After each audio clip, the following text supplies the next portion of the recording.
Shalom. Selamat pagi Bapak Ibu jemaat yang terkasih dalam Tuhan kita Yesus Kristus. Pada pagi hari ini kita bersyukur pada Tuhan karena kebaikan Tuhan kita boleh hadir di sini bersama-sama dalam ibadah Minggu 25 September 2022. Mari Bapak Ibu untuk mengawali ibadah pada pagi hari ini kita akan bersama-sama pujikan dari PKJ 2. Mulia, mulia namanya. Mari Bapak Ibu kami undang untuk bangkit berdiri.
Sang penebus Maha Kudus, Maha Besar. Jemaat yang dikasihi Tuhan Yesus Kristus, marilah ibadah kita pada pagi hari ini kita kuduskan dengan pengakuan bahwa Tuhan yang menjadikan langit dan bumi dengan kuasa Roh Kudus adalah sumber pertolongan kita. Amin.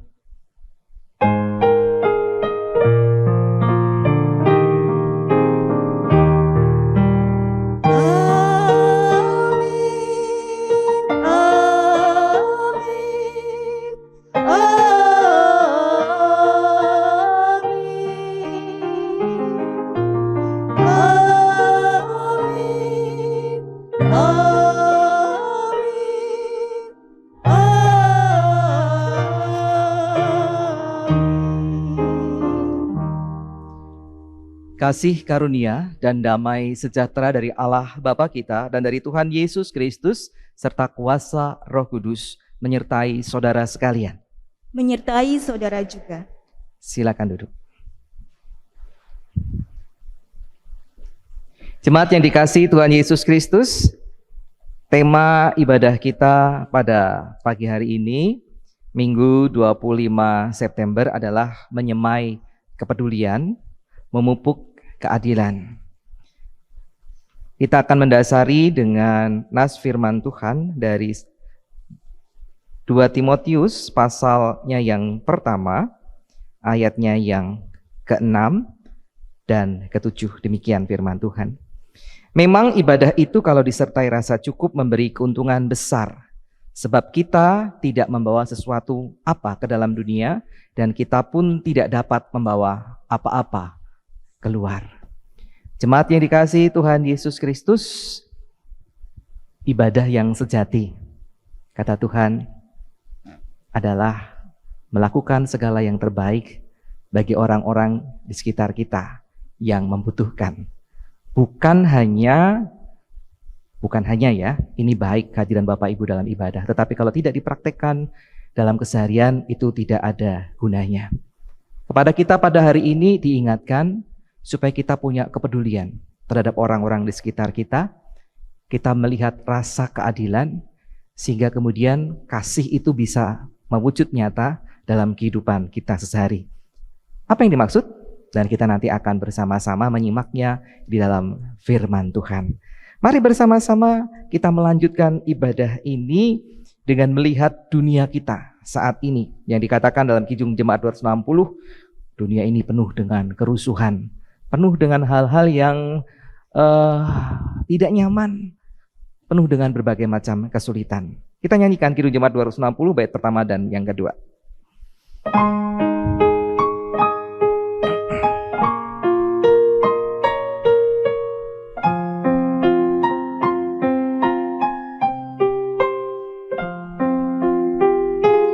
Dalam dunia penuh kerusuhan, di tengah kemelut permusuhan, datanglah kerajaanmu.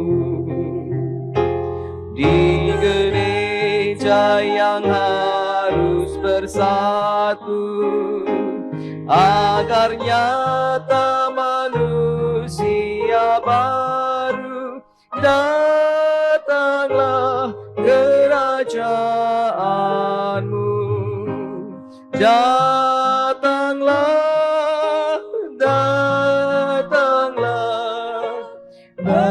datanglah kerajaanmu.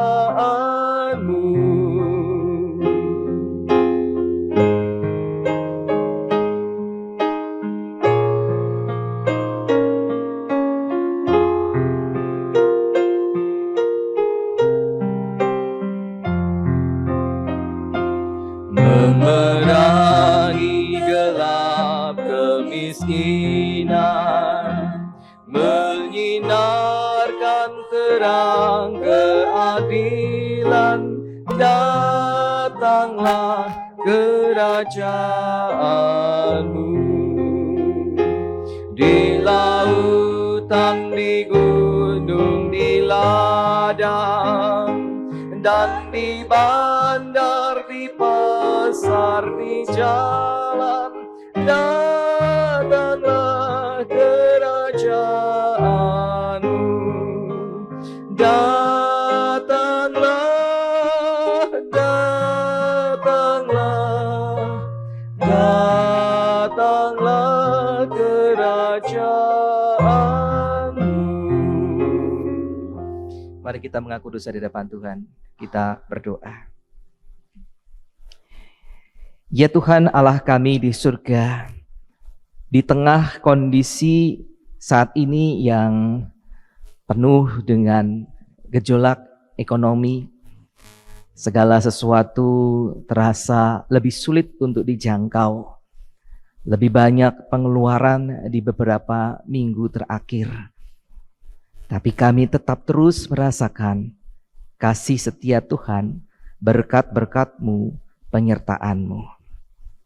Namun berkebalikan dengan itu, karena situasi menjadi semakin sulit, maka kami pun mulai berhitung ketika kepada kami diminta untuk membagikan apa yang kami miliki bagi orang-orang yang membutuhkan di sekitar kami. Kami mulai berhitung karena kemampuan kami semakin terbatas, bagaimanakah mungkin kami bisa berbagi dengan orang-orang di sekitar kami? Bagaimanakah mungkin pula kami bisa memberi yang terbaik untuk kemuliaan nama Tuhan? Kekhawatiran demi kekhawatiran kemudian mulai hadir dalam pemikiran kami. Apa yang harus kami makan? Apakah yang bisa kami makan? Karena segala sesuatunya menjadi lebih sulit. Bisakah kami terus hidup dengan baik, memenuhi kecukupan keluarga kami, anak-anak kami, di mana keuangan semakin bertambah tanggalnya, semakin menipis keuangannya. Di saat-saat itu kami menjadi rapuh. Beberapa mungkin lebih mengandalkan Tuhan, tetapi beberapa menjadi semakin pusing. Beberapa yang lain menjadi egois dengan tidak mempedulikan orang-orang di sekitarnya. Inilah tantangan kami yang membuat kami tidak bisa untuk hidup dengan sungguh-sungguh berkenan di hadapan-Mu. Di tengah pergumulan kami dengan berbagai macam alasannya, ampunilah kami ketika kami belum mampu mencerminkan kasih di tengah-tengah dunia. Di dalam Tuhan Yesus Kristus kami mohon pengampunan. Amin.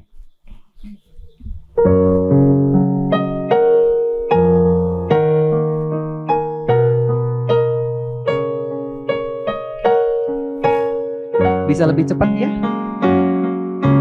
Bila ku renung dosaku padamu Tuhan, yang berulang ku lakukan di hadapan-Mu. Kasih sayang-Mu, pengharapanku,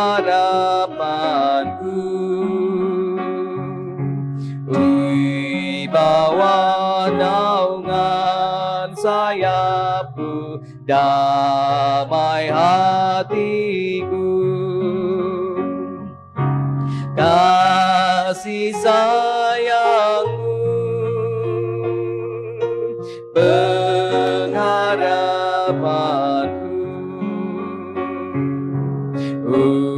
usapan kasih setia-Mu selalu ku rindu.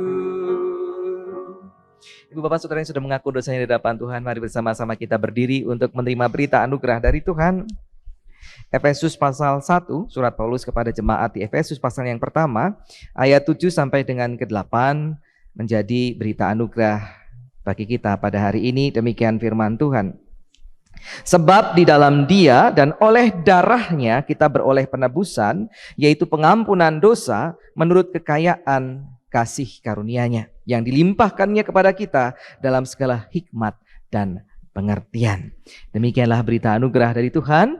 Syukur kepada Allah. Salam damai untuk kita semua.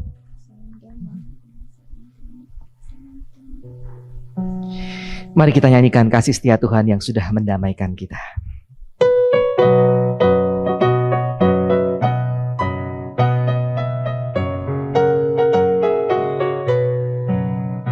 Ku nyanyikan kasih setia Tuhan selamanya, selamanya.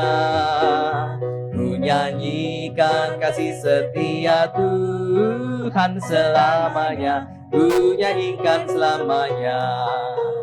ku tuturkan tajammu, kasih setiamu Tuhan, ku tuturkan tajammu, kasih setiamu turun-temurun, ku nyanyikan kasih setia Tuhan selamanya. Selamanya ku nyanyikan kasih setia Tuhan selamanya, ku nyanyikan selamanya. Silakan duduk, saya undang anak sekolah minggu untuk ke depan bersama-sama dengan anak sekolah minggu yang kita doakan untuk kelas masing-masing. Kita juga mempersiapkan diri untuk menyambut firman Tuhan. Semangat sekali.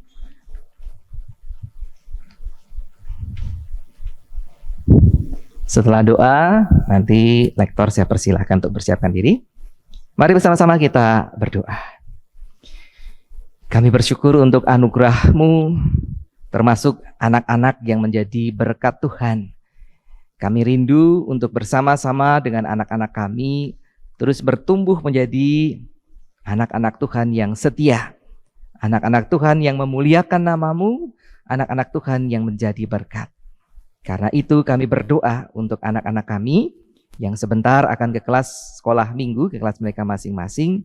Engkau memberkati supaya dengan sukacita mereka bergembira bersama-sama untuk menyambut Tuhan dan pengajaran di dalam Tuhan. Engkau berkati kakak-kakak sekolah minggu, membagikan yang terbaik buat anak-anak kami, menjadi teladan, memberikan pengajaran tentang kasih setia Tuhan dalam kehidupan mereka, sehingga mereka boleh bertumbuh menjadi anak-anak yang takut akan Tuhan, cinta dan setia kepada Tuhan. Kami juga berdoa untuk setiap kami yang sudah Engkau berkati, berikan damai sejahtera. Kami rindu untuk mendengar sapaan-Mu melalui firman Tuhan yang akan kami terima bersama-sama. Roh Kudus-Mu menguasai kami, baik kami yang di sini maupun anak-anak di kelas mereka masing-masing, sehingga firman Tuhan yang dibagikan menjadi firman Tuhan yang hidup, yang membekali kami untuk hidup benar di dalam keseharian kami. Karena itu ya Tuhan, berfirmanlah, kami semua sedia mendengarkannya demi Kristus Yesus Tuhan. Amin. Selamat belajar, selamat menerima didikan dalam Tuhan. Tuhan Yesus memberkati. Mari, lektor yang bertugas hari ini saya persilahkan. Selamat pagi Bapak Ibu, saudara-saudari yang terkasih dalam Tuhan Yesus Kristus. Selamat pagi. Firman Tuhan pada pagi hari ini dibacakan menurut dari Amos pasalnya yang ke-6 ayat 1 sampai dengan yang 7. Tema rasa tentram yang palsu. Celaka atas orang-orang yang merasa aman di Sion, atas orang-orang yang merasa tentram di Gunung Samaria, atas orang-orang terkemuka dari bangsa yang utama, orang-orang yang kepada mereka kaum Israel biasa datang. Menyeberanglah ke Kalne dan lihatlah berjalan dari sana ke Hamat yang besar itu, dan pergilah ke Gat orang Filistin. Adakah mereka lebih baik dari kerajaan-kerajaan ini, atau lebih besarkah dari daerah mereka dari daerahmu? Hai kamu yang menganggap jauh malapetaka, tetapi mendekatkan pemerintahan, kekerasan yang berbaring di tempat tidur dari gading dan duduk berjuntai di ranjang, yang memakan anak-anak domba dari kumpulan kambing domba dan anak-anak lembu dari tengah-tengah kawanan binatang yang tambun, yang bernyanyi-nyanyi mendengar bunyi gambus, dan seperti Daud menciptakan bunyi-bunyian bagi dirinya, yang minum anggur dari bokor dan berurap dengan minyak yang paling baik, tetapi tidak berduka karena hancurnya keturunan Yusuf. Pasal yang ke-7. Sebab itu sekarang mereka akan pergi sebagai orang buangan di kepala barisan, dan berlalulah keriuhan pesta orang-orang yang duduk berjuntai di situ. Demikianlah sabda Tuhan. Syukur kepada Allah. Selanjutnya, Injil Tuhan Yesus Kristus pagi hari ini dibacakan menurut Injil Lukas. Injil Lukas pasalnya yang ke-16 ayat 19 sampai dengan 31. Lukas 16 ayat 19 sampai dengan 31, Lembaga Alkitab Indonesia memberikan judul di sini, Orang Kaya dan Lazarus yang Miskin. Perhatikan, ini bukan kisah faktual, tetapi ini adalah sebuah cerita yang disampaikan oleh Tuhan Yesus kepada orang-orang yang mendengarkan pengajarannya. Orang kaya dan Lazarus yang miskin. Ada seorang kaya yang selalu berpakaian jubah ungu dan kain halus, dan setiap hari ia bersukaria dalam kemewahan. Dan ada seorang pengemis bernama Lazarus, badannya penuh dengan borok, berbaring dekat pintu rumah orang kaya itu, dan ingin menghilangkan laparnya dengan apa yang jatuh dari meja orang kaya itu. Malahan anjing-anjing datang dan menjilat boroknya. Kemudian matilah orang miskin itu, lalu dibawa oleh malaikat-malaikat ke pangkuan Abraham. Orang kaya itu juga mati lalu dikubur. Dan sementara ia menderita sengsara di alam maut, ia memandang ke atas. Dan dari jauh dilihatnya Abraham dan Lazarus duduk di pangkuannya. Lalu ia berseru, katanya, "Bapa Abraham, kasihanilah aku. Suruhlah Lazarus supaya ia mencelupkan ujung jarinya ke dalam air dan menyejukkan lidahku, sebab aku sangat kesakitan dalam nyala api ini." Tetapi Abraham berkata, "Anak, ingatlah bahwa engkau telah menerima segala yang baik sewaktu hidupmu, sedangkan Lazarus segala yang buruk. Sekarang ia mendapat hiburan dan engkau sangat menderita.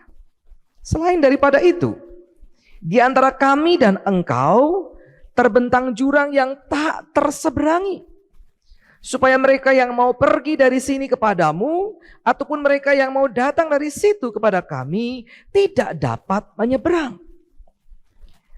Kata orang itu, "Kalau demikian, aku minta kepadamu Bapa, supaya engkau menyuruh dia ke rumah ayahku. Sebab masih ada 5 orang saudaraku, supaya ia memperingati mereka dengan sungguh-sungguh, agar mereka jangan masuk kelak ke dalam tempat penderitaan ini." Tetapi kata Abraham, "Ada pada mereka kesaksian Musa dan para nabi. Baiklah mereka mendengarkan kesaksian itu." Jawab orang itu, "Tidak, Bapak Abraham. Tetapi jika ada seorang yang datang dari antara orang mati kepada mereka, mereka akan bertobat." Kata Abraham kepadanya, "Jika mereka tidak mendengarkan kesaksian Musa dan para nabi, mereka tidak juga akan mau diyakinkan, sekalipun oleh seorang yang bangkit dari antara orang mati." Demikianlah Injil Tuhan Yesus Kristus. Yang berbahagialah mereka yang setia mendengarkan firman Tuhan dan yang memeliharanya di dalam kehidupan hari lepas hari. Haleluya.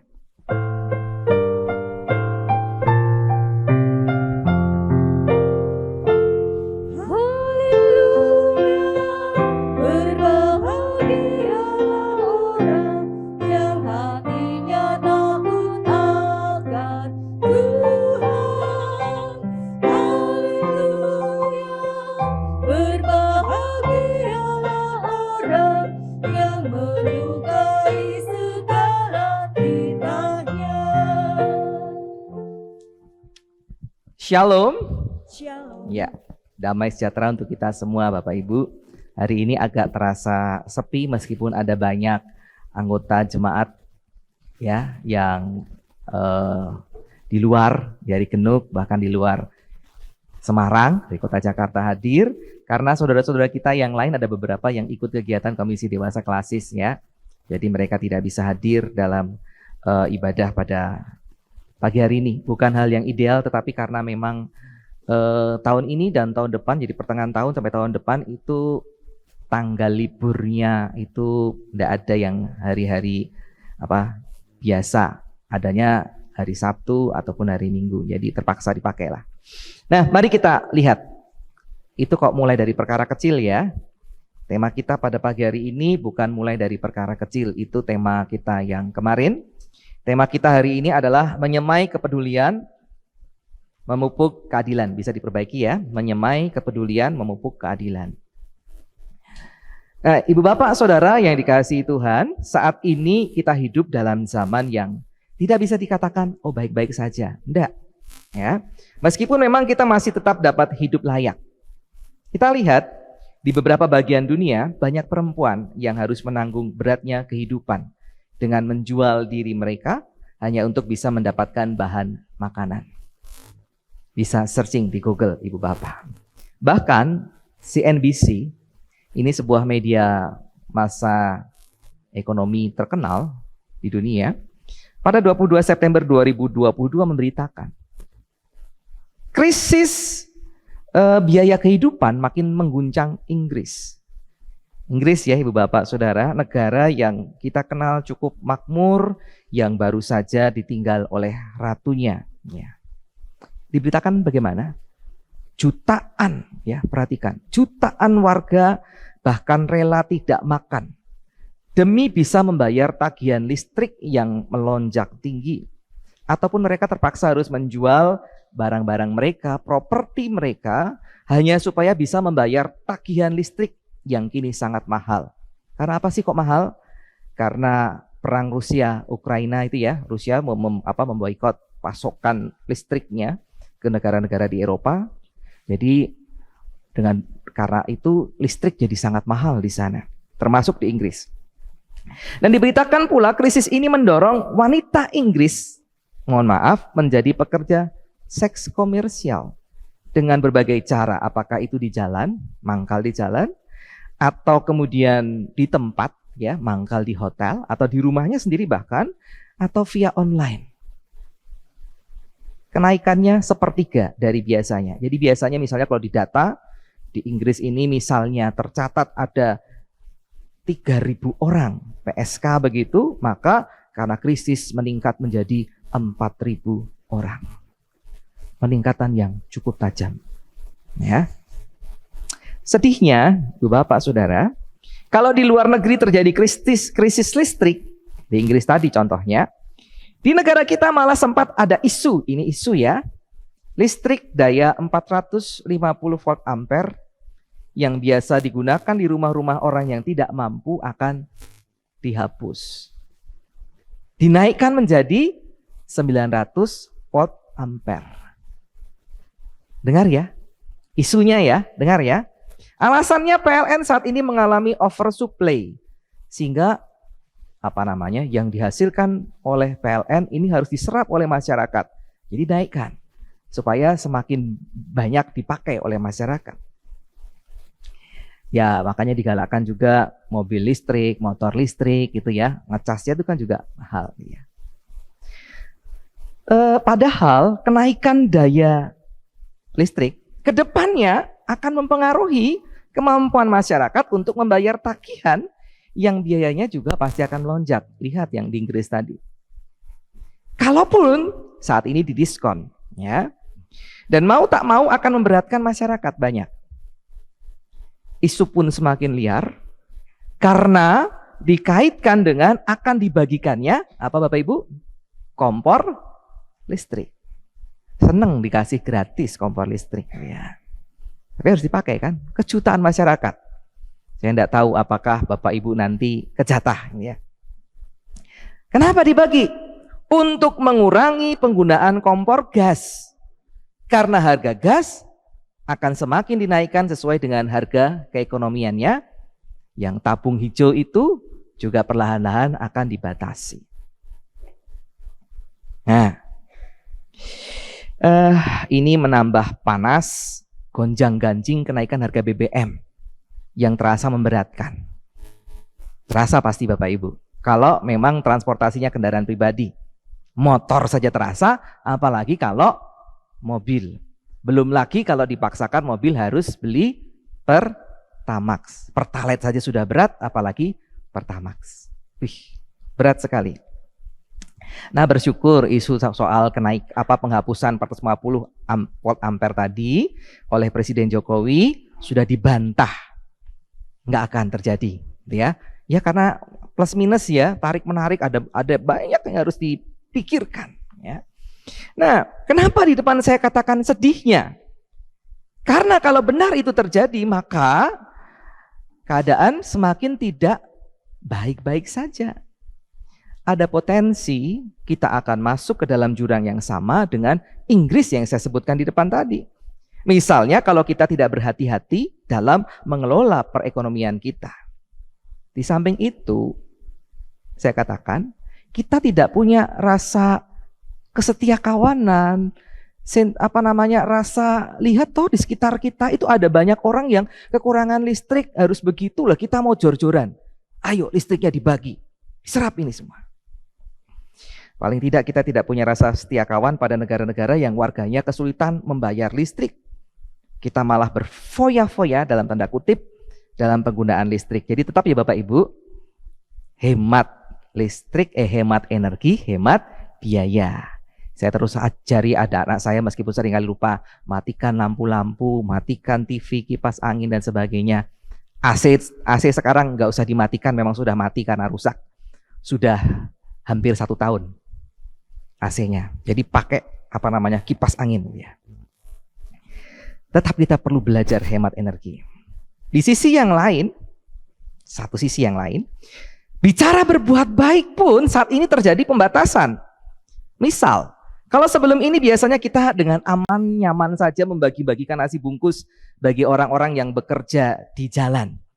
Ada tukang becak, ada ojek gitu ya, ada penjaga lintasan kereta api, atau bahkan Pak Ogah yang menyeberangkan jalan yang kita butuhkan itu ya, dan juga pengemis gitu ya. Belakangan ini kita baru tahu kalau ternyata sudah ada peraturan yang melarang memberikan nasi bungkus kepada mereka di jalan. Kita bisa dapat sanksi, denda sekian gitu ya. Denda karena apa? Melakukan perbuatan yang kita anggap baik.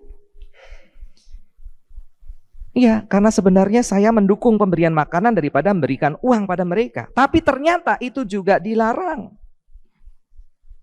Aturannya, bantuan makanan atau apapun itu diserahkan pada lembaga sosial, Depsos gitu, tapi termasuk juga masjid, termasuk juga gereja. Berikan kepada gereja yang mengelola masjid, Depsos mengelola. Dan kemudian biarkan orang-orang yang membutuhkan itu datang untuk mengambil atau meminta. Caranya kayak gitu. Bukan dibagikan di jalan. Memang sih ada jalan keluar, tapi terlihat kalau peraturan ini bagi saya kurang berpihak pada mereka yang tidak punya. Mereka harus datang. Kita yang proaktif datang memberi, kena denda. Ya, walaupun memang Ibu Bapak Saudara, kita tidak juga bisa menutup mata. Ada banyak orang yang tidak punya, yang miskin, berakting. Menjual kemiskinan, menjual penderitaan untuk mendapatkan simpati yang ujung-ujungnya mendapatkan rupiah. Pinggir jalan itu tangannya kelihatan potol, berdarah-darah gitu ya. Wah, kalau berdarah beneran kayak itu nggak mungkin dia ada di jalan. Ya, dia pasti istirahat di rumah bersihkan luka-lukanya. Ini malah ada di jalan. Menjual penderitaan, menjual kemiskinan supaya ada rupiah yang diberikan. Hati kita yang menolong ini gimana gitu ya. Kok sampai tidak peduli dengan mereka. Padahal itu mereka pura-pura. Ada contoh pengemis yang ternyata bisa punya mobil. Ya? Ada pengemis yang ternyata bisa beli rumah. Bisa punya tanah. Dari hasil mereka mengemis. Tapi juga jangan digebiah-uyah. Kalau setiap pengemis bisa begitu. Karena ada lebih banyak orang lagi yang memang hidup menderita. Dan karena itu hidup terpaksa mengemis. Nah, kita harus bagaimana ini bersikap? Ya, Kesetiakawanan kita, kepedulian kita, rasa sosial kita, kasih kita, ini harus kita praktekkan gimana melihat keadaan yang semakin berat ini. Mari kita lihat dalam bacaan kita hari ini. Bacaan kita bukan sebuah peristiwa faktual, saya ulang. Ada seorang yang pengemis yang bernama Lazarus, ada orang kaya yang konglomerat yang kayanya belegedu gitu ya, gede belegedu, kaya sekali begitu ya. Tidak menunjukkan fakta seperti itu. Namun ini sebuah kisah yang diceritakan Tuhan Yesus untuk mengajar para pendengarnya supaya memiliki jiwa kepedulian terhadap kepincangan sosial atau terhadap ketidakadilan sosial. Makanya salah satu sila dalam Pancasila mengingatkan keadilan sosial bagi seluruh rakyat Indonesia. Dan ini sangat tepat dengan iman Kristen yang mengajarkan kasih. Nah, Tuhan Yesus menyentil itu. Sehingga namanya cerita, maka nilai dari cerita itulah yang ditekankan pencerita. Bukan hendak menunjukkan faktanya. Misalnya, faktanya memang betul. Kalau kamu kaya, kamu jadi orang kaya, maka kamu pasti masuk neraka. Bersukacitalah kamu orang miskin, karena kamu pasti masuk surga. Bukan itu yang mau diceritakan. Atau masalah surga, masalah neraka itu dipertimbangkan dari apakah di dunia selama hidup ini orang hidup menderita. Karena apa? Kalau orang hidup menderita, Bapak Ibu sukacita ya, Bapak Ibu menderita karena pasti nanti akan masuk surga. Tapi kalau hidupmu senang-senang saat ini, maka kamu akan masuk neraka. Enggak begitu. Atau, dari firman Tuhan ini neraka itu letaknya di bawah. Kemudian surga itu letaknya di atas. Terus antara surga dan neraka itu ada jurang yang cukup dalam. Seolah-olah gambarannya seperti itu. Atau di surga nanti orang miskin itu akan dipangku Bapak Abraham. Ya? Dan sebagainya seperti yang kita dapat ini. Bukan itu yang penting. Ya. Detail yang diceritakan Tuhan Yesus tidak dimaksud untuk ditafsirkan. Tapi nilai cerita yang hendak diajarkan Tuhan Yesus yang itu harus diserap dan harus dipraktekkan oleh para pendengarnya. Dan sesungguhnya kisah ini ditujukan bagi mereka yang tidak punya kepedulian kepada sesamanya yang menderita. Kepada siapapun atau apapun. Bagaimanapun status sosial para pendengarnya. Termasuk ketika Bapak Ibu Saudara saat ini mendengarkan firman Tuhan. Ya, disentil ini rasa kepedulian kita. Ditunjukkan sebuah keadaan yang sangat jomplang. Tuhan Yesus menunjukkan itu. Ada orang kaya dikatakan selalu berpakaian jubah ungu dan kain halus. Berarti setiap hari ada saja pakaian ungu kain halus ini. Setiap hari pula ia bersukaria dalam kemewahan. Apa unggulnya kain ungu? Wong sekarang juga kita mudah dapat. Harganya pun mungkin sama saja dengan warna-warna yang lain. Di zaman Tuhan Yesus untuk mendapatkan pewarna pakaian berwarna ungu sangat sulit dibandingkan dengan warna yang lain. Bahannya hanya dapat diolah dari moluska. Ayo pelajaran IPA, moluska itu apa? Moluska itu hewan berlendir ya, seperti siput, kerang, cumi yang ya kayak gitulah bentuknya ya. Bentuk tubuhnya. Nah, moluska ini bernama Bolinus brandaris. Bisa dihafalkan. Bolinus brandaris. Bolinus brandaris adalah seekor siput karang. Sesungguhnya bisa dimakan, ya, bisa diolah jadi makanan. Tapi waktu itu karena kebutuhan pewarna tekstil, maka justru tidak dimakan. Diolah untuk mencari saripatinya mendapatkan warna ungu. Bolinus brandaris ini waktu itu hanya dapat ditemukan di kota Tirus, dekat pantai. Ya, ada banyak siput karang di situ. Jadi tidak ada di sekitar mereka. Dan ini pasti mempengaruhi harga karena tidak ditemukan di sembarang tempat, di satu tempat saja. Belum lagi kenyataannya bahwa untuk mendapatkan 1 gram saja warna ungu, ya, supaya bisa mendapatkan warna ungu bahan dasar itu 1 gram saja dibutuhkan berapa? 9.000 kerang bolinus. 9.000 kerang. Dapat 1 gram. Bayangkan apa sulitnya mendapatkan bahan pewarna ungu ini. Karena itu harganya pasti sangat mahal. Dan hanya digunakan pada kain-kain yang kelas atas. Kain-kain yang halus. Harganya juga mahal. Pewarnanya mahal. Hanya bisa dimiliki oleh para bangsawan dan konglomerat. Ya, makanya ini orang yang sangat kaya. Setiap hari bisa dapat itu. Untuk bajunya, kainnya saja mahal banget. Saking kayanya maka setiap hari ia bisa pesta. Bersukaria dalam kemewahan. Satu sisi. Harusnya dia bisa menggunakan kekayaannya itu untuk mengentaskan kemiskinan di sekitarnya. Tetapi dia pakai untuk berfoya-foya bagi dirinya sendiri. Sementara itu di dekat pintu rumah orang kaya itu terbalinglah seorang pengemis namanya Lazarus. Ya, ini hanya nama umum, bukan Lazarus yang dibangkitkan itu, bukan. Badannya dikatakan penuh dengan borok. Hidup dari apa yang jatuh dari meja si orang kaya ini. Bapak Ibu bayangkan Lazarus duduk di bawah meja, nggak mungkin lah. Ada orang miskin, borokan masuk ke rumah orang kaya, duduk di bawah meja, jatuh dimakan kayak anjing. Nggak mungkin lah. Maksudnya bukan itu. Ya. Makanan yang jatuh, yang tumpah ini pasti kemudian dibersihkan, dibuang oleh budak-budak si kaya itu di tempat sampah. Maka si Lazarus ini makan tumpahan tadi yang diambil, diperolehnya dari tempat sampah. Ya banyak ya orang-orang miskin yang ngorek-ngorek makan tempat sampah. Anjing-anjing tuan rumah pun suka menjilati borok dari Lazarus. Pertanyaannya, ada nggak sih kejahatan yang dilakukan oleh si orang kaya ini? Ada nggak? Ada Bapak Ibu? Nggak ada. Tidak ada kejahatan yang dilakukannya. Buktinya apa? Oh, kalau dia jahat diusir. Wah, pergi kamu, pergi. Ya, ngotor-ngotorin aja di sini. Enggak. Dibiarkan itu di dekat rumahnya. Enggak jahat. Mau makan sisa-sisa ya monggo silahkan. Enggak jahat. Justru Lazarus bisa jadi berterima kasih. Karena bagaimanapun dia tidak diusir, dia bisa merasakan makanan si orang kaya meskipun harus dicarinya sendiri di tempat sampah. Sampai akhirnya Lazarus mati, orang kaya ini pun menyusul mati.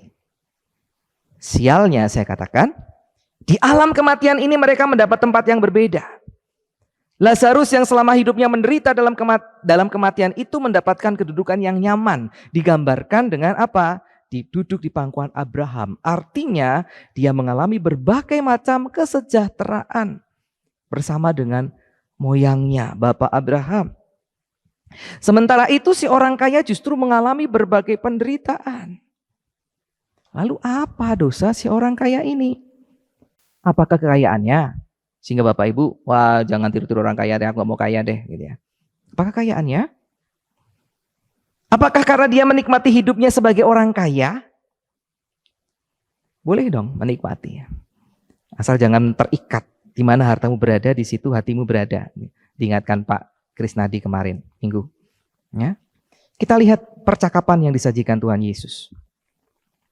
Lalu ia berseru, kata orang kaya ini, Bapak Abraham, kasihanilah aku, suruhlah Lazarus supaya ia mencelupkan ujung jarinya ke dalam air dan menyejukkan lidahku, sebab aku ini sangat kesakitan dalam nyala api ini.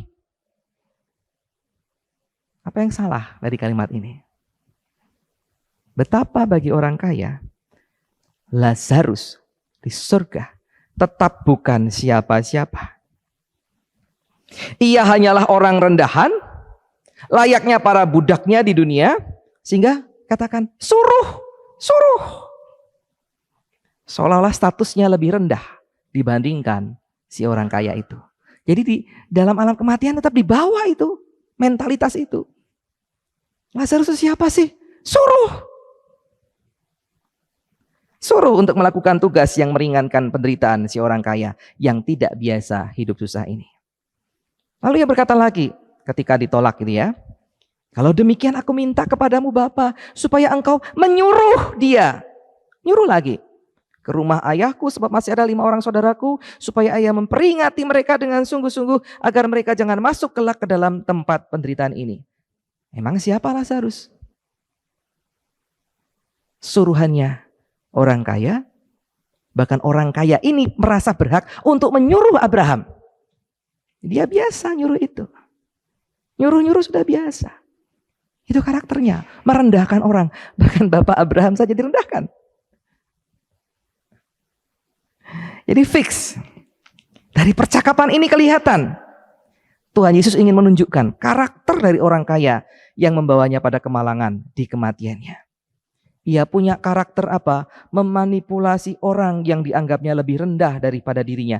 Dia merasa lebih berharga dibandingkan orang lain. Sehingga merasa gak peduli orang lain. Walaupun tampaknya dia peduli pada saudara-saudaranya, tapi tetap ia tidak peduli pada Lazarus. Meskipun saat itu kedudukannya berbeda dalam kisah tadi. Coba bayangkan, kenapa sih tidak diceritakan Tuhan Yesus, orang kaya ini kemudian meminta kepada Lazarus, Lazarus mau tolong ya, tolong minta kepada Abraham, itu saudara-saudaraku, atau mau tolong minta kepada Abraham, izinkan dia ke sini, kamu ke sini, tolong ya. Enggak ada. Dia merasa lebih tinggi. Dosa orang kaya ini adalah ketidakpeduliannya pada penderitaan orang lain. Meskipun ia tidak berbuat ketidakadilan secara langsung. Tetapi ia adalah contoh ketidakadilan itu sendiri. Ia kaya raya, ia mampu melakukan sesuatu yang baik bagi orang yang ada di sekitarnya, tetapi ia tidak melakukan apa-apa. Dan itu diartikan Tuhan sebagai sebuah kejahatan yang membuatnya tidak layak berada di pangkuan Abraham. Orang-orang seperti ini dipastikan Tuhan Yesus tidak akan berubah, tidak akan bertobat, meskipun diperingatkan oleh orang yang bangkit dari kematian. Sebuah nubuatan tentang apa yang akan dialami Kristus. Meskipun Tuhan Yesus datang di masa mendatang, bangkit dari kematiannya, dia menawarkan keselamatan bagi orang-orang dengan mental seperti ini, dengan kepribadian seperti ini, sulit untuk dipertobatkan dan menerima keselamatan. Jadi ya gitu, dalam kacamata Tuhan ya seperti itu. Mungkin karena kacamata kita tidak tahu, ya kita tetap usahakan. Tapi Tuhan sudah tahu orang kayak gini tidak bisa. Ya, jadi kebaikan kita, kasih kita itu menunjukkan apakah Tuhan Yesus sudah berharga dalam kehidupan kita. Sehingga kita mampu berbuat kasih, kita mampu peduli. Itu bukti kalau kita terima Yesus dan kita diterima Yesus. Tapi kalau kita nggak bisa untuk seperti itu, pikirkan, apakah aku ini sudah betul-betul terima Yesus? Dikasih Yesus dan mengasihi Yesus. Apakah saya betul-betul percaya dengan apa yang aku lakukan dalam kehidupanku sehari-hari? Nah, Ibu Bapak Saudara, nilai yang sama dengan yang diajarkan Tuhan Yesus juga disampaikan dalam peringatan Amos yang dibacakan Pak Jiban tadi bagi orang-orang Israel. Ya, orang-orang Israel pada masanya. Kalau di situ orang-orang Samaria berarti ini Israel Utara, kerajaan Israel yang cukup luas. Ya. Pada waktu itu Israel keadaannya lebih baik daripada kerajaan-kerajaan lain termasuk dari Filistin tetangganya. Tetapi kerajaan Israel memerintah rakyatnya dengan kekerasan. Gambaran-gambaran tadi untuk menunjukkan apa? Pesta pora kemewahan dilakukan oleh para pembesar istana dan kaum borjuis. Mereka bisa pesta, tapi dikatakan apa? Tidak berduka cita karena hancurnya keturunan Yusuf. Itu kesalahannya. Kesalahan fatalnya di situ. Mereka mampu membangun segala sesuatu menjadi lebih baik, tetapi ternyata bahkan ada saudaranya hancur saja. Jangankan bantu, sedih aja enggak. Mereka tidak peduli atas kehidupan saudaranya sendiri. Kalau dengan saudaranya sendiri enggak peduli, apalagi dengan orang lain. Kalau rakyatnya sendiri tidak bisa, apalagi dengan yang lain. Jadi Ibu Bapak Saudara, tema kita memberikan tugas yang seharusnya kita lakukan setelah kita nanti pulang dari tempat ini. Ataupun kemudian kita meneruskan dengan giat apa yang sudah kita kerjakan. Jadi melakukan, menyemai kepedulian memupuk keadilan, atau juga terus melakukannya. Apa itu menyemai kepedulian memupuk keadilan? Artinya adalah kita diminta untuk terus peduli, belajar peduli, meningkatkan kepedulian kita terhadap kesusahan orang-orang di sekitar kita. Dan kepedulian ini bisa subur kalau kita tambah dengan konsep adil, perilaku adil, yang bukan hanya dalam arti hukum, keadilan dalam dunia sidang, bukan. Tapi keadilan itu contohnya ya, ketika kita melihat sebuah keadaan, Ada orang minta bantuan, ya. Saudara kita datang. Ini anakku butuh uang sekolah, belum dibayar, gitu ya. Kita tahu memang betul-betul begitu, tapi saya sudah janji itu dengan anak saya belikan tas yang baru, karena tas yang lama ini meskipun bisa dipakai sudah kuno, dia pingin yang baru. Ya. Apa yang Bapak Ibu lakukan? Uangnya cuma itu. Uangnya hanya uang tas tadi. Sementara ada saudara kita yang butuhkan untuk bayar sekolah. Apa yang Bapak Ibu kerjakan? Hah? Karena janji, maaf ya, saya tidak bisa menolong. Karena uangnya ini untuk beli tas anak saya. Nggak masalah sih. Itu uang-uangmu, hak-hakmu. Tetapi itu menunjukkan kita tidak bisa melihat segala sesuatu dengan cara yang adil. Tidak adil sesungguhnya bagi Tuhan loh ya. Kamu mampu untuk membelikan sesuatu yang kamu anggap baru, tetapi saudaramu yang membutuhkan tidak kamu bantu. Keadilan yang tipis-tipis seperti inilah yang harus kita perhatikan. Kita lihat, kita prioritaskan. Padahal bisa kita lakukan, kita bantu. Itu saudaramu butuh uang untuk sekolah. Ayah sudah janji untuk beli tas, tetapi ayah nggak punya uang lagi. Boleh ya, uang untuk jatahmu beli tas itu dikasihkan dulu, pinjamkan dulu. Nanti kalau ada uang beli tas baru. Bisa kan Bapak Ibu ngomong seperti itu? Itu sebetulnya bagian dari rasa adil itu. Walaupun kita berhak. Tapi kita lihat, mungkin anak kita, papa nggak adil. Ya keadilannya Tuhan nggak seperti itu. Papa nggak setia dengan janji. Tuhan nggak seperti itu lihatnya. Tapi monggo terserah Bapak Ibu bisa pertimbangkan itu. Tapi yang dimaksud keadilan oleh Tuhan itu seperti itu. Kalau kita lebih sih nggak masalah. Yang susah tuh kalau kita nggak punya. Nah, jadi ibu bapak saudara, ada banyak PR yang perlu kita kerjakan. Tapi prinsip Tuhan ini peganglah. Pedulilah pada lingkunganmu, lakukan apa yang kamu bisa. Ya, kalau nggak bisa sih nggak masalah. Bu Wandi dengan kemampuannya, dia dimintain tolong orang-orang ya, untuk ngurus di rumah sakit gitu ya Bu Wandi ya. Kemampuan dia dilakukan meskipun mungkin waktuku sudah terbatas gitu ya. Kadang-kadang Pak Wandi sering ditinggal Bu Wandi kemana begitu untuk ngurusi orang sakit. Dana mungkin juga kepakai gitu ya.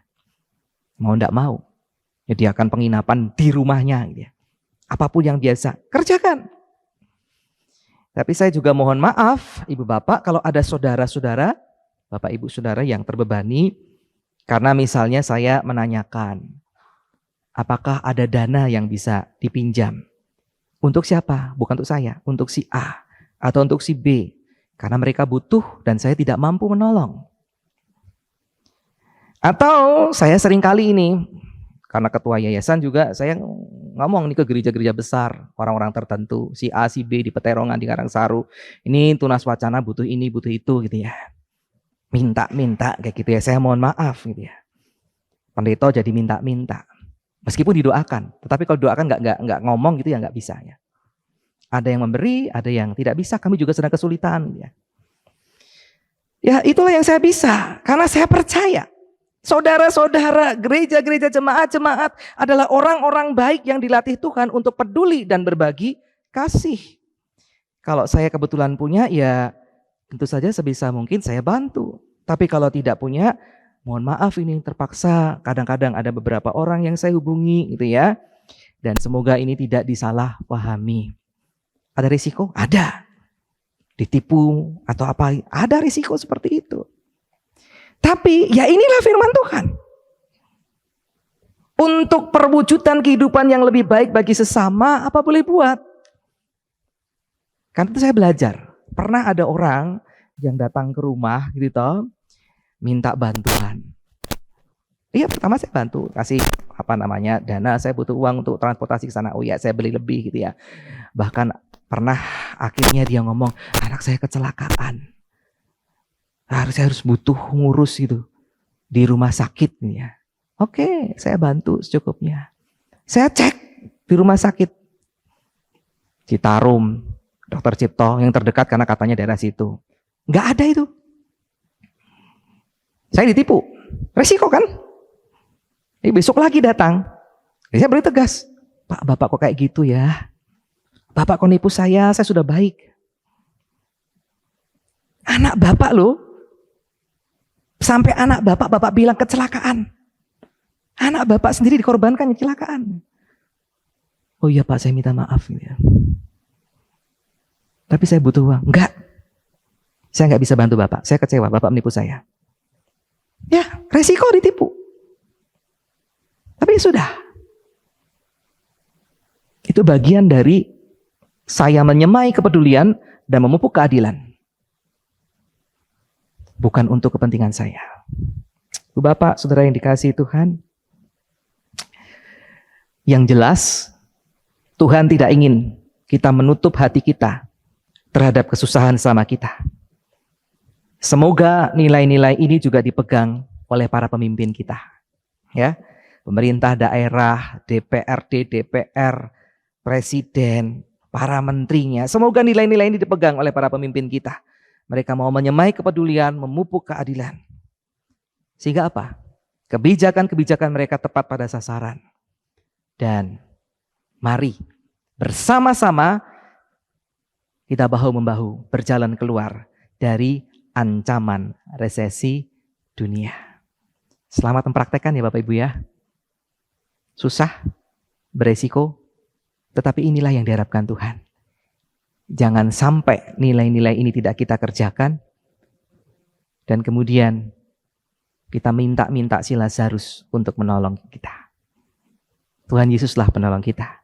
Karena itu taatilah, kerjakan apa yang sama yang dikerjakan Tuhan Yesus, yang diajarkan oleh Tuhan Yesus.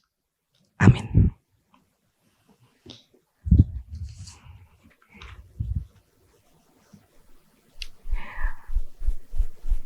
Mari kita berdoa. Terima kasih Tuhan untuk firman-Mu, bukan hal yang mudah, terlebih ketika kami juga merasa kesulitan. Tetapi kami bersyukur Engkau mengingatkan kami, supaya kami dapat terus peduli, terus meningkatkan, punya rasa adil dalam diri kami, menimbang-nimbang yang terbaik, memberikan yang terbaik, supaya keputusan kami, sikap kami seturut dengan apa yang Tuhan kehendaki. Tolonglah kami. Dalam Tuhan Yesus kami berdoa. Amin. Bu Bapak, Saudara, hari Minggu 2 Oktober 2022 kita akan merayakan perjamuan kudus. Dan untuk menyambut serta ikut serta dalam perayaan itu, mari kita persiapkan diri kita secara bersama-sama. Sesuai dengan formulir ini, ada 3 hal yang perlu kita renungkan. Yang pertama, pada perjamuan malam terakhir, Tuhan ingin agar kita mengenang Kristus. Mengenang itu artinya menyadari kehadiran Kristus, sama seperti para murid dulu menerima kehadiran Yesus. Mengenang Kristus berarti juga menyadari bahwa karya Kristus dari lahirnya sampai kebangkitannya, sampai kenaikannya itu juga untuk saya. Ya, saudara. Karena itu mari kita renungkan 2 pertanyaan. Yang pertama, apakah saudara sungguh-sungguh rindu berjumpa secara pribadi dengan Kristus, mengalami kuasa, kasih, dan kebenarannya yang membaharui kehidupan saudara? Yang kedua, apakah saudara menghayati bahwa seluruh kehidupan dan karya Kristus itu terkait erat dengan kehidupan saudara saat ini? Silahkan untuk merenungkannya.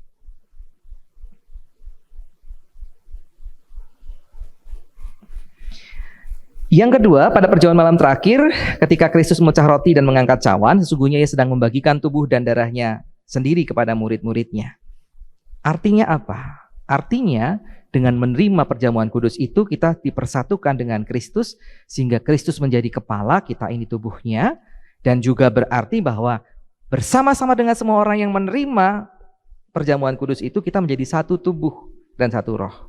Karena itu mari kita renungkan 2 pertanyaan ini. Yang pertama, apakah saudara menghayati bahwa Kristus adalah kepala seluruh kehidupan saudara, sehingga pemikiran Kristus yang menjadi landasan bagi kita untuk melakukan berbagai macam hal dalam hidup kita. Yang kedua, apakah saudara menghayati bahwa saudara juga adalah anggota tubuh Kristus, sehingga harus saling mengasihi, saling mengampuni satu dengan yang lain. Renungkanlah dan praktekkanlah dalam keseharianmu sampai perjamuan kudus itu nanti.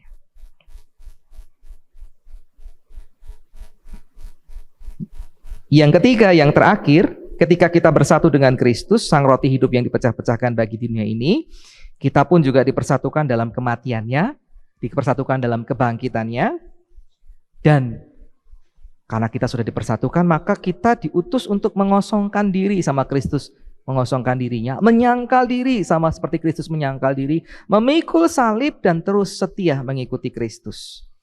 Dan dipersatukan dengan Kristus berarti juga diutus untuk memberi kehidupan kita. Dalam tema kita tadi adalah peduli dan menumbuhkan sikap adil tadi buat keselamatan dunia. Karena itu mari kita merenungkan dua hal yang terakhir ini. Yang pertama, apakah dalam persekutuan dengan Kristus saudara mau berkorban dan jadi berkat bagi sama saudara? Yang kedua, apakah saudara menyadari bahwa sebagai anggota tubuh Kristus di tengah dunia, sesungguhnya kita menjadi matanya Kristus, telinganya Kristus, ya, yang melihat, yang mendengarkan, yang peduli terhadap kebutuhan dan masalah sama kita. Sudahkah pula kita menjadi mulut Kristus yang menyuarakan kebenaran dan keadilan di lingkungan kita? Sudahkah saudara menjadi tangan bagi Kristus yang berkarya memperjuangkan damai sejahtera? Silakan merenungkannya.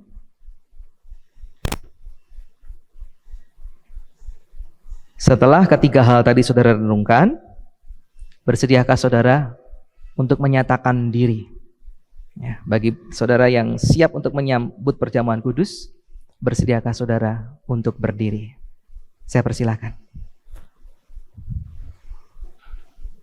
Terima kasih Bapak Ibu yang sudah layak dipersiapkan oleh Tuhan untuk menyambut perjamuan kudus. Tuhan yang memperlengkapi saudara-saudara. Amin. Silakan duduk. Untuk doa ini nanti akan saya sampaikan dalam doa syafaat. Mari silakan untuk pengakuan iman. Marilah kita bersama-sama dengan umat Allah di masa lalu, masa kini dan masa depan, dan mengingat pengakuan pada baptisan kita menurut pengakuan iman rasuli kita. Aku percaya kepada Allah, Bapa yang Maha Kuasa, yang Maha Kuasa, Khalik langit dan bumi, dan pada Yesus Kristus, Anaknya yang tunggal Tuhan kita, yang dikandung dari Roh Kudus, lahir dari anak darah Maria, yang menderita sengsara di bawah pemerintahan Pontius Pilatus, disalibkan, mati dan dikuburkan, turun ke dalam kerajaan maut, pada hari yang ketiga bangkit pula dari antara mati, naik ke surga, duduk sebelah kanan Allah Bapa yang Maha Kuasa, dan dari sana Ia akan datang untuk menghakimi orang yang hidup dan yang mati. Aku percaya kepada Roh Kudus, gereja yang kudus dan am, persekutuan orang kudus, pengampunan dosa, kebangkitan orang mati dan hidup yang kekal. Amin. Silakan duduk kembali. Selamat pagi, Shalom. Shalom. Bapak Ibu, ada beberapa wartalisan yang perlu kami sampaikan pada pagi hari ini. Yang pertama, apabila ada jemaat yang baru pertama kali hadir dalam ibadah kami pada pagi hari ini, silakan untuk bisa bangkit berdiri.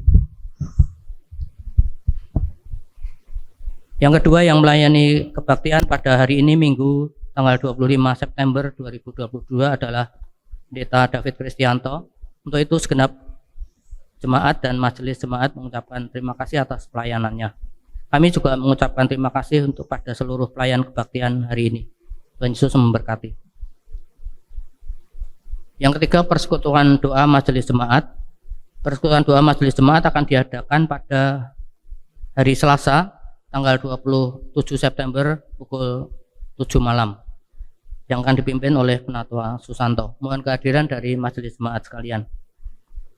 Selanjutnya adalah persekutuan komisi usia lanjut. Persekutuan komisi usia lanjut akan diadakan pada hari Rabu tanggal 28 September pukul 9 WIB. Persekutuan akan dipimpin oleh Penatua Esantono dengan pemimpin pujian Ibu Sri Sukarni. Mohon kehadiran dari anggota komisi usia lanjut. Rapat bidang 3 akan dilaksanakan pada hari Minggu tanggal 16 Oktober pukul 9 WIB. Agenda evaluasi kegiatan dan keuangan dari bulan Juli sampai September lalu rencana kegiatan dari bulan Oktober sampai Desember. Dimohon untuk seluruh anggota BPH sudah mempersiapkan laporan kegiatan masing-masing.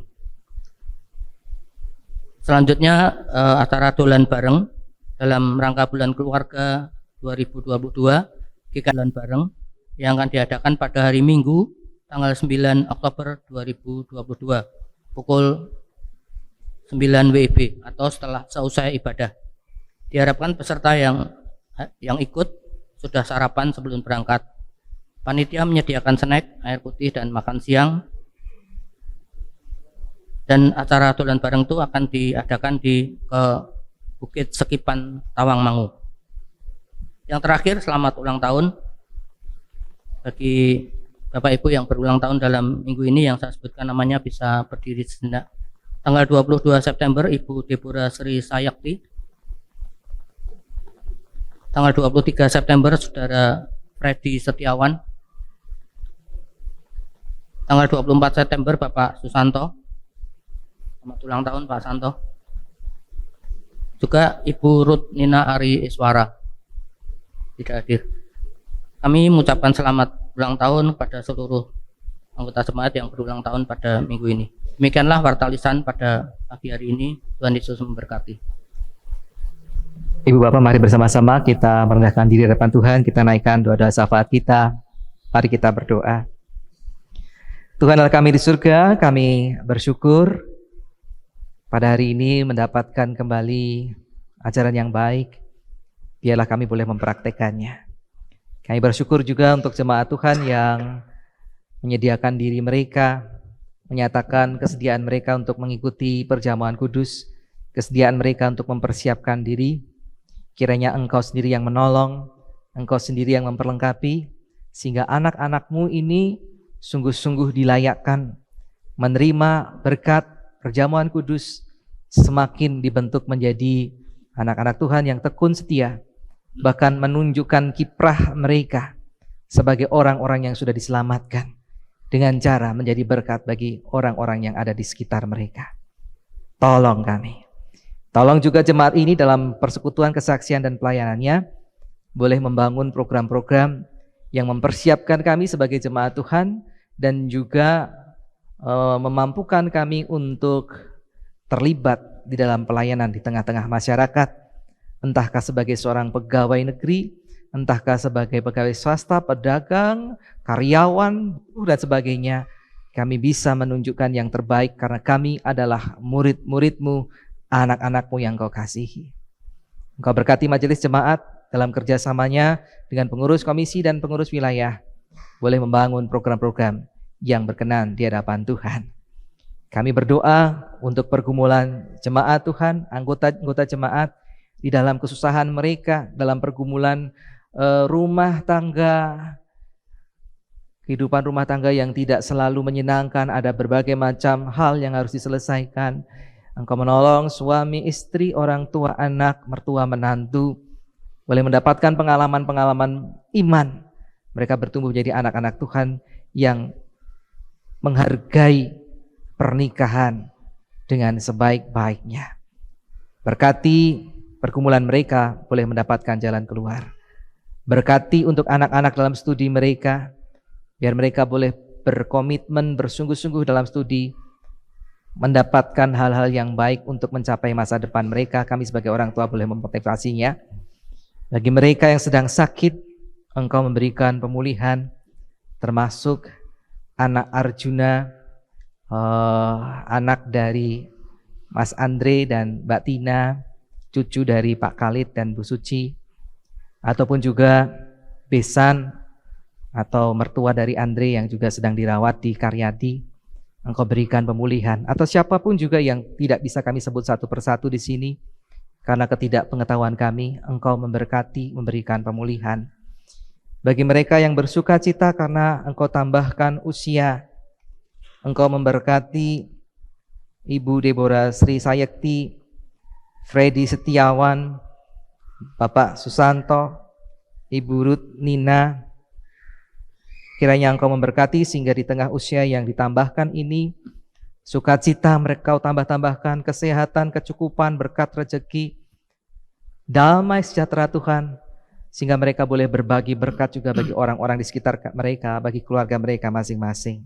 Terima kasih ya Tuhan. Kami berdoa juga pelayanan kami untuk Tunas Wacana.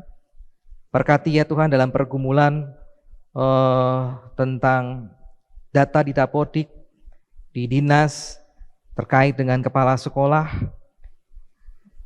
Hal yang tidak mudah untuk kami sediakan, kami penuhi, tapi Engkau menolong supaya perlahan-lahan kami bisa menyelesaikan apa yang jadi tugas tanggung jawab kami. Para guru dengan hati mereka boleh melayani anak-anak, membentuk anak-anak menjadi anak-anak yang cintakan Tuhan, jadi berkat di masa depan mereka. Dan kami sebagai anggota jemaat boleh mendukung pelayanan ini. Kami berdoa untuk bangsa negara kami di tengah berbagai macam hal yang harus diputuskan, kebijakan-kebijakan yang harus ditetapkan. Berkati Presiden Jokowi sebagai penanggung jawab utama dari kepemimpinan di Indonesia ini. Biarlah bersama-sama dengan pejabat dari pusat sampai daerah, para menteri, wakil presidennya, bisa bersikap bijak mengambil keputusan yang terbaik. Dan bersama-sama dengan bangsa ini, kami boleh berangkat berjalan keluar, menghadapi berbagai macam masalah perekonomian yang menghadang. Mampukan kami untuk bersabar dan berbagi. Tuhan tolong gereja-gereja boleh menyatakan karya Tuhan di tengah-tengah dunia yang sedang dalam kesulitan. Terima kasih Tuhan, akhirnya terimalah doa permohonan kami yang mau kami aturkan kepada Bapa di surga di dalam Tuhan Yesus Kristus yang sudah mengajar kami berdoa dengan doa yang sempurna.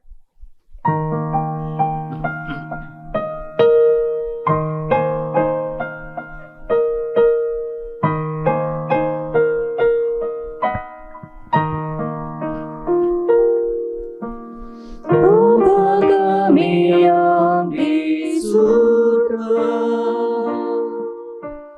dikuduskanlah nama-Mu, datanglah kerajaan-Mu,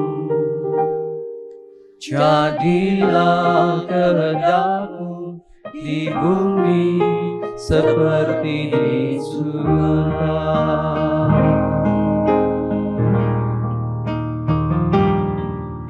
Berikanlah kami pada hari ini makanan kami yang secukupnya,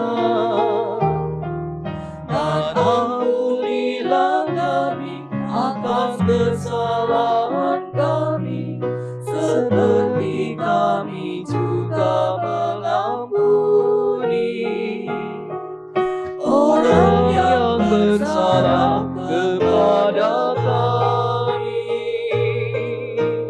dan janganlah membawa kami ke dalam pencobaan, tetapi lepaskanlah kami daripada yang jahat. Karena Kaulah yang mempunyai kerajaan dan kuasa dan kemuliaan sampai selama-lamanya.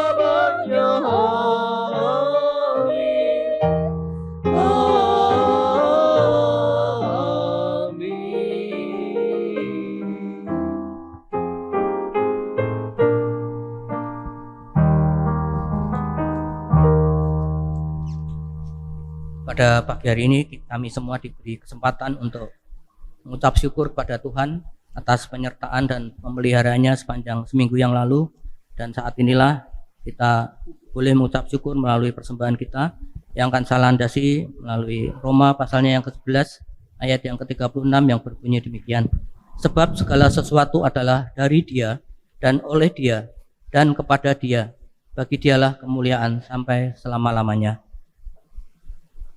Persembahan kita pada pagi hari ini untuk kantong hijau akan digunakan untuk Tunas Wacana, dan bagi yang mau mempersembahkan melalui persembahan via bank juga bisa melalui QRIS BCA yang tertera di tiap kursi jemaat. Bagi orang tua anak sekolah minggu juga bisa menyediakan, komisi anak juga menyediakan kotak persembahan yang tersendiri. Untuk itu kita akan iringi persembahan kita melalui pujian PKJ 4 ayat yang pertama. Saya mohon untuk bisa bangkit berdiri.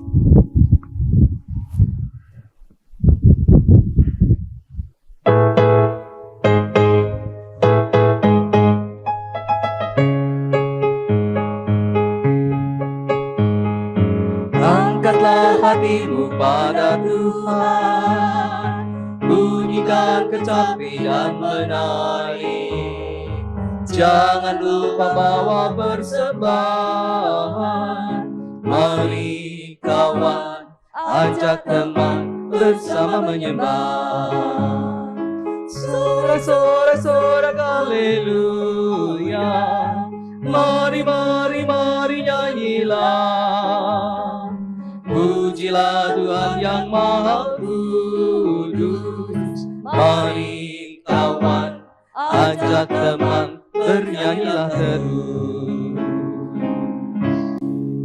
Mari kita berdoa. Bapa di dalam surga, puji syukur dan terima kasih Tuhan atas penyertaan dan perlindungan dan pemeliharaan Tuhan di dalam kehidupan kami. Sehingga pada saat ini Tuhan kami boleh mengucap syukur melalui persembahan kami. Kiranya persembahan yang boleh kami berikan boleh bermanfaat, berguna untuk pelayanan Tuhan, terkhusus di gereja-Mu di tempat ini. Kami juga mohon penyertaan-Mu Tuhan di dalam kehidupan kami, di dalam minggu-minggu mendatang. Agar kiranya kami boleh senantiasa terus mendapatkan dan menikmati berkat Tuhan yang boleh kami rasakan di dalam kehidupan kami. Terima kasih Bapa, di dalam nama Tuhan kami Yesus Kristus kami berdoa. Amin. Jemaat yang dikasihi Tuhan Yesus Kristus, kalau kemudian Tuhan bertanya apa yang sudah kita beritakan bagi orang-orang di sekitar kita, apa yang sudah kita sampaikan pada dunia di sekitar kita, apakah di sana ada keadilan, kebenaran, apakah di sana menunjukkan kepedulian kita kepada sesama. Marilah kita renungkan pujian penutup kita, Kidung Jemaat 432, jika padaku ditanyakan.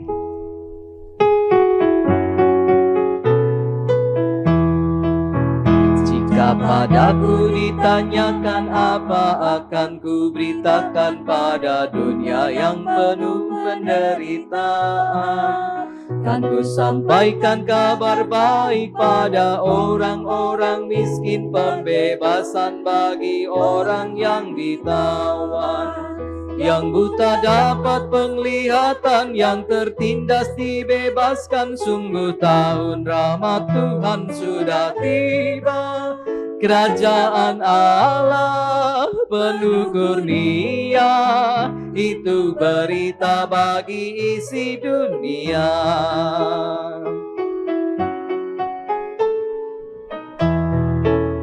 Jika padaku ditanyakan, apa akan ku sampaikan pada dunia yang penuh dengan cobaan?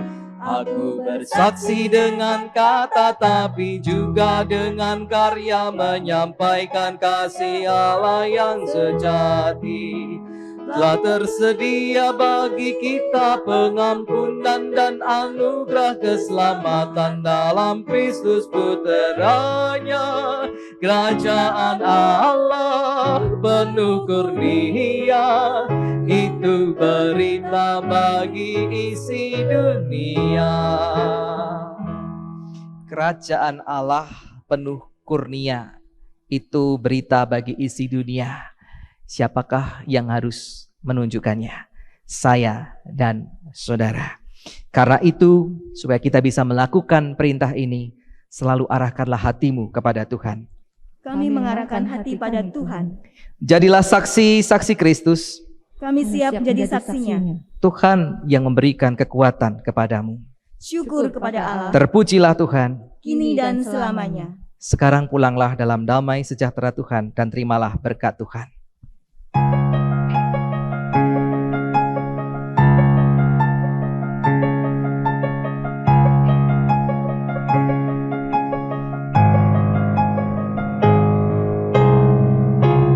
Tuhan memberkati Engkau. Tuhan melindungi Engkau. Tuhan menyinari Engkau dengan wajah-Nya. Tuhan memberi kasih karunia, menghadapkan wajah-Nya padamu, dan memberi engkau sejahtera untuk selama-lamanya.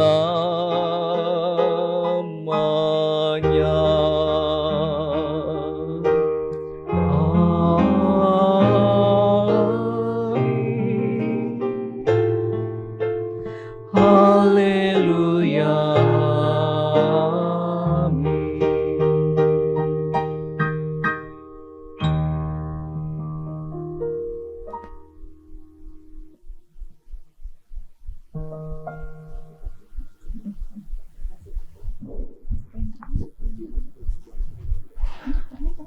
Amin.